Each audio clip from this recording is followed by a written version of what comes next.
Starting with the gold prices, which have firmed up today for a third straight session as tensions flared between the government forces and pro-Russian separatists in Ukraine. The dollar also has slid to a 6.5-month lows against the basket of currencies. Take a look at the gold prices on your screens. We did start the day at 13.10, but we have seen 0.25% of a decline in the European markets right now. The Brent is trading quite strong as well, supported by clashes across Ukraine and lingering uncertainty over Libya's supply recovery, 0.1% up on Brent as well. Let's get on board then. Vijay Bamwani, who's author and CEO at bsplindia.com. Also joining us is Tarun Satsangi, who's head commodity and currency research at Globe Commodities. Gentlemen, hi, welcome to the show. Vijay, you go first. And what's your sense on the kind of volumes that we are seeing, and where do you see more money flowing when we talk about the non-agro space? Manisha, today I'm seeing slightly improved volumes as compared to yesterday. Yesterday was a day when I think traders were simply not interested in increasing any kind of trading exposure. Mercifully, today you're seeing volume increase in at least three industrial metals, that is aluminium, lead and nickel. In the agri-commodities, what's noticeable is cotton, mentha oil and potatoes. Potatoes remarkably so, because prices are down sharply with higher volume. So overall, I see a little bit of an optimism and short covering based buying in industrial metals and unwinding in agri-commodities. Vijay, how would you look at specifically gold and silver prices? Because we started firm and there is a lot of reason to stay long on to that one, but the market really doesn't seem to feel that. Manisha, rallies are unable to sustain, and even on the screen I'm not seeing any kind of exuberance or greed coming in from the traders to the extent that 29,100 or give or take 100 rupees here and there is a level that I would watch out for. Once this hurdle is overcome and overcome with very high volumes, with increase in open interest, I might just be tempted to recommend a high risk buy call, but since that event is just not triggering, I lack the confidence to go out there and buy gold. I think the 28,600 is the immediate intraday support to watch out for. If that is violated, I think the bulls will clearly be on the back foot. Tarun, getting you in the conversation as well, what's your sense on the energy space? Because on one side you have very high supplies in US, but on the other side there is bargain buying, or rather safe haven buying, coming in because of the issues in Ukraine. Between these two contradicting fundamentals, how would you want to play up this space? If we look at the recent happening, I think market is giving more weight to the higher supply in the US and rising production there. So altogether, we believe, I think declining phenomena will continue for quite more time, and we may see correction towards $97, talking about WTI crude, which is the immediate support level. If that is taken out, I think there is a high possibility of deepen correction towards $95 to $90. Altogether, till then, I think prices may continue sideways, trading in the band of $97 to $105. Vijay, how would you look at the crude oil prices? Because while on natural gas, Tarun has a sell, would you look at a similar trend for the space? I think so, yes, Manisha. I would seek short selling opportunities at higher levels rather than trying to bargain hunt for value in crude, because any kind of bullishness or buoyancy in the prices is primarily due to supply side constraints, fears of the Ukraine crisis accelerating. But on the screen, I'm not really seeing any kind of a concerted buying move. Any upthrust is appearing very tentative, and volumes and open interest don't seem to support any kind of sustained bullishness. If you were to give me 6,050 plus levels, I would not really mind going out and shorting crude. Like yesterday, I talked about crude being susceptible to a breakdown below the 59.60 odd levels. That view still holds. As a matter of fact, I think even 59.20 might be possible. So advances would be an invitation to go short on crude. Let's talk about the base metal space then. We started the day positive for this one as well, while the Chinese data has not been so strong. But then again, the inventories have seen a decline, and the dollar index also is weaker, and that makes for a buying into this space. Tarun, which one are you watching out for here? I think nickel is looking quite promising. We have seen a gain over 30% since the start of this year on ban from Indonesia and rising tension in Ukraine and Russia. Russia is the second largest supplier of the nickel. Any sanction on Russia will have a positive impact on the nickel prices. I think 1,000 rupees in the domestic counter will act as the formidable support.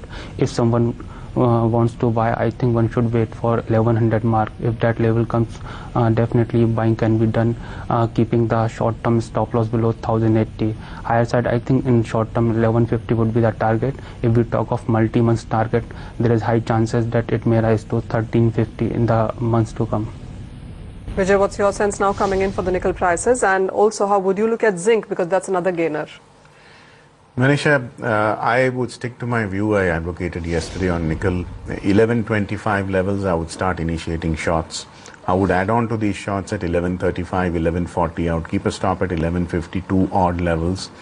And my guess is after hitting that level, if at all it does, there is a retracement possible below the 1110 mark. So I'm seeking short selling opportunities on nickel. Where lead and zinc are concerned, here again you're seeing an upthrust more due to short covering rather than any kind of exuberant or confidence backed buying. So another 1.5% or maybe 2% at the most, I would say that both these metals are likely to run into a wall of resistance. Let's take a look at the agro commodities now, where you have seen some strength continuing in case of soybean prices, but otherwise there has been a profit taking across board into the markets there. But joining other global forecasters, Australia also has now issued an El Nino alert today, saying that they expect the weather altering pattern to develop as early as July. According to the Bureau of Meteorology, the tropical Pacific Ocean has warmed steadily in recent months with large anomalies below the surface and increasingly warm surface temperatures. Models suggest that the likelihood of an event is at least 70%. Remember, El Nino brings drought across the Asia-Pacific region and heavier than usual rains to South America. Vijay, we haven't seen much of an impact of this coming in for the agro space today, because if you look at most of these commodities, we have seen a decline. Of course, sugar, mentha, and a couple of them have been on the higher side.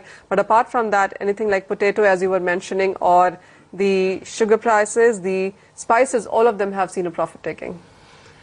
Manisha, the profit taking is more a function of financial considerations. I see a bias towards deleveraging in the financial markets, and people are taking their money off the table. They're converting their open positions to cash. I think the impact of El Nino cannot be wished away and is likely to be felt only come end of May or probably even the first week of June. You're going to have more clarity on the monsoon forecasts, and the El Nino cloud is likely to weigh very heavily on food inflation. I would be a buyer on food staples, grains, on declines. If I see a drop of 2% or higher, I would slowly start nibbling into wheat. I would start considering buying chana below the 2,900 mark, if at all the price, volume and open interest correlation starts to indicate that. And a dark horse might be the edible oils, particularly the crude palm oil, because the Malaysian output is likely to be very heavily impacted by El Nino. So will Indonesia, for that matter.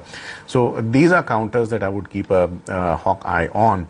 Where potatoes are concerned, it's more of a wild card because of the kind of severe leverage buying that has occurred in the last couple of weeks. I think that is likely to unwind and potato prices will decline from here on. We will come back to that yet again, Vijay, but let's talk about the monsoons right now and the kind of threat that we seem to be receiving from all major meteorological departments there. Let's get on board then Mr. L.S. Rathore, who's DG Meteorology, IMD, and he joins us on a Delhi phone line.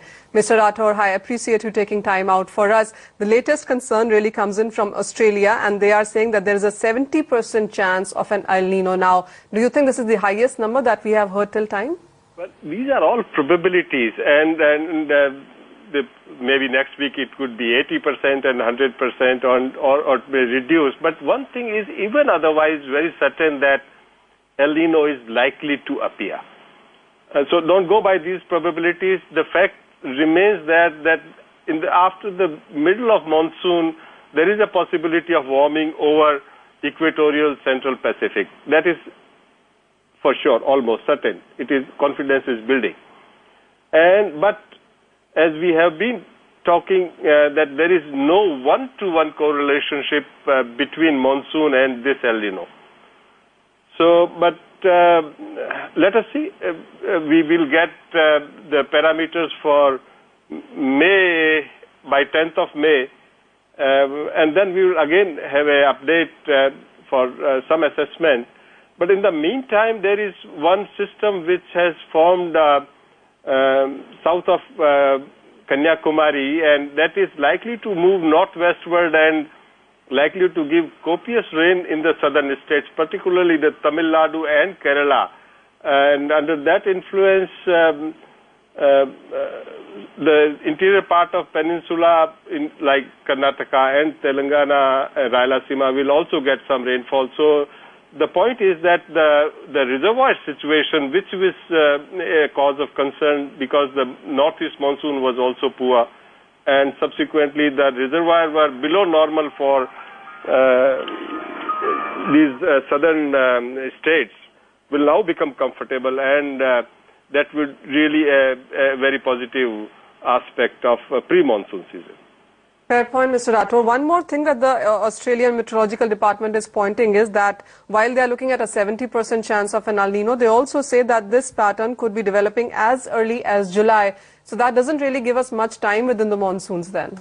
At this point in time, that is more of a speculation. There are two things which is fluctuating. One is the extent of warm water and also the depth. The week before, we were seeing a situation that warm water pool is, the depth is increasing, and so the week thereafter, the depth reduces. So these are all fluctuations. Let us wait for some more time on that. Mr. Rathore, as you're pointing out, would you say that June first week is when IMD does come with the second official forecast? Would you say that that would be a better time to start looking at monsoon? Definitely, that would be better time, because by that time we will have a better understanding of how Pacific is evolving, how Indian Ocean is evolving, and other parameters will also be more clear by that time. And therefore, let us wait for middle of June. Mr. Rathore, one more thing. What are you looking at in sense of Kerala starting its monsoon by 1st of June? And do you think even if we keep that date, we perhaps are looking at a staggered then on-spread of monsoon? Onset, as of now, we really don't have any scientific handle to declare the date as of 7th of May. We will be telling you, wait for some more time, a week's time. All right, Mr. Rathore, we will come back to you. Thank you so much again for taking time out and talking to us. So as Mr. Rathore is saying, this is still early times, and the probabilities, of course, are pointing towards an El Nino, and that really is a concern here. The latest one from Australia does tell you that there is a 70% chance of an El Nino, which is really high, and that it could develop as early as July, which is yet another thing that really could be impacting the crops and, of course, the prices. Vijay, coming back to you then, what's your sense really? Potato as a commodity, you were pointing out on that one, high volumes and a lower circuit there. Manisha, it almost hit a lower circuit in the farm-month futures. It came to a viscous distance from there. And what is noticeable is that the decline has been met with higher volumes. Higher volumes and almost across the board reduction in open interest, which means the bulls are clearly surrendering their longs, and they're not comfortable about holding their long position. So I would not really be surprised if a downslide has been triggered. Sure enough, there might be short covering based upthrusts here and there sporadically, but rallies are an invitation to sell potatoes. Tarun, you also have a call on potato. Are you also on a sell side here? Yeah, definitely. I think it could slide to 1300 or 1280 in the coming sessions. Any pullback of 30 points from here can be used for selling in it. Tarun, also, what is your sense now coming in for the edible oil space? Because soybean as a commodity has rallied nearly 25% in 2014 till time.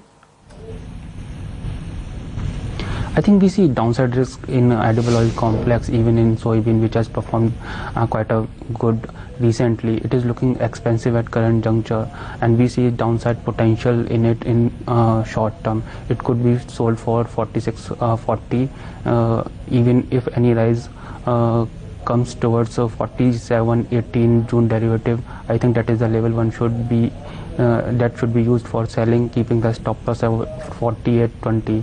If we talk of soy oil, castor, CPO, all are looking down, and it all may correct to 2 to 3% in short term before actually any focus shift to El Nino factor.